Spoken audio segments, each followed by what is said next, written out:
احنا اتفقنا قبل ما نسمع السيد رئيس النادي انه التلفزيون المصري هيدي اشاره للتلفزيون الجزائري ينقل المباراه، والتلفزيون الجزائري هيدي اشاره التلفزيون المصري هينقل المباراه باذن الله، بحيث شعب الجزائر العظيم يتفرج على المباراه يوم السبت، وشعب مصر ان شاء الله الكريم يتفرج على ماتش لعوده في الجزائر ان شاء الله باذن الله ان شاء الله.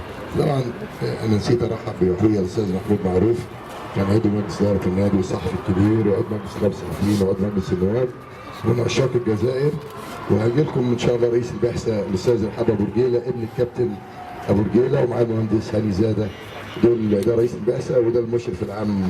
اتفضل يا استاذ الحاج، الناس شوفك برضه، ده ابن الكابتن ابو رجيله. طبعا بقيه المجلس مستشار احمد جلال نائب رئيس النادي، مهندس هاني زاده، استاذ احمد مرتضى منصور، كابتن محمد صلاح، ايمن طاهر، كابتن حليم علي، حماد عمر، استاذ احمد الخضري رئيس المنظومه الاعلاميه في الزمالك، ومعانا الاستاذ محمد الرائع. هنسمع السيد رئيس المجلس.